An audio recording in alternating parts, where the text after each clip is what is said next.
In this video, we're going to be teaching you how to get your dog to leave something off of the ground. This is the first step that I'm demonstrating here, and this is teaching your dog to leave food out of your hand when your hand is closed. So I have a handful of food here, and I'm letting V harass my hand, and I'm waiting for him to give up.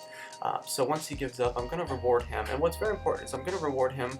I'm going to alternate the hands in which the reward comes from. I don't want him to catch on to a sequence. Another very important thing is I do not want to cue him to sit or down. I want him to pick the position. That's going to simulate a more like a real life situation.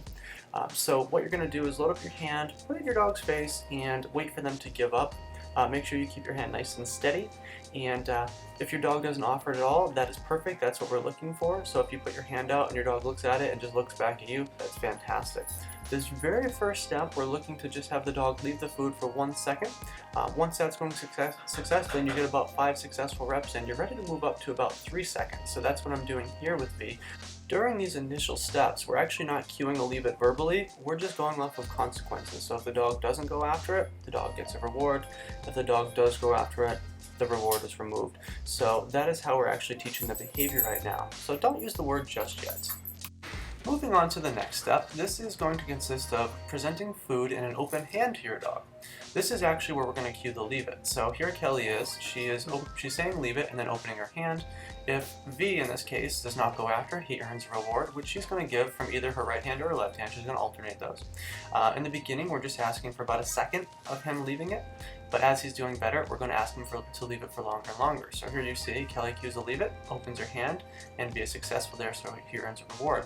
There she cues a leave it, opens her hand, and he fails, so she closes her hand, and then redoes it, basically says leave it again, opens her hand, and he succeeds.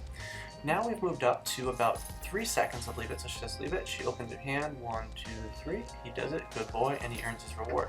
So if your dog is doing really well with having food in your hand open for 1 second, you're ready to move on to having your hand open for 3 seconds. But don't do that unless your dog is succeeding. And the next step is putting food on the floor and asking your dog to leave it. So what I'm doing here is I actually have the treat in between my fingers, and I'm not actually going to let go of the treat. So if I can just place it there with my finger still on it, he's going to earn the reward.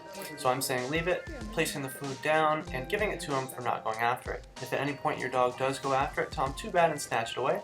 Remember, the same rules apply. Do not ask your dog to sit or down for this. It's going to be tempting because they may do a little bit better if you do ask, but don't. It's not going to help in the long run. If your dog successfully can do it with the treat pinched between your fingers and you do about 5 successful reps, you're ready to move on to the next step, which is what I'm demonstrating here. I'm putting the piece of food on the ground, cueing a leave it, putting the piece of food on the ground, and then sliding my hand away for about ½ a second and rewarding him if he does it successfully. If any point in time your dog fails about 3 times in a row, go back to the previous step. Make it a little bit easier, proof that step, and then go back to where you left off. So here I am once again, saying leave it, putting the food down, and I've increased the time a little bit more. So 1, 2, 3, I've got up to about 3 seconds here of him leaving it. But remember, don't move on to 3 seconds unless you've successfully proofed the 1 second.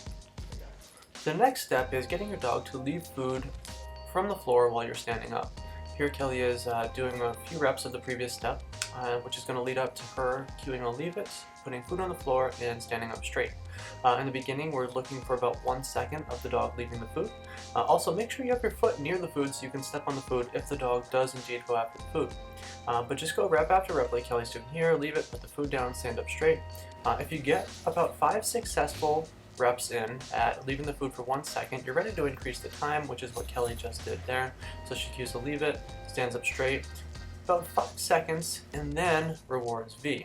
Remember not to ask the dog to get into any position, let him choose his position, and also just be ready to step on that food if the dog does go after it. And if the dog does fail a few times in a row, go back to the previous step, get some successful reps in, and then go back to the step where the dog failed.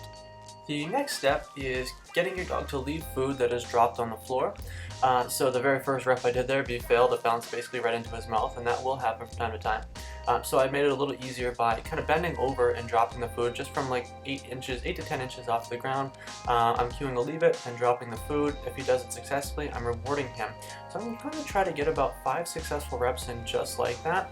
So there he did a great job, good boy. And let's do another one here. Good boy. Now what I'm going to do is try to stand up more straight. So I cue a leave it, drop the food, and I'm just looking for him to leave the food for about 1 second. I'm also trying not to bounce it right at him like that happens there. Sometimes you can't control the bounce. But so I just, instead of going back a step, I stick right to the step I'm at, and cue a leave it, drop the food, and reward him. Remember not to ask him to get in any position, and just, if he does fail once or twice, it's not the end of the world, but if there's 3 fails in a row, then you're going to want to go back to the previous step.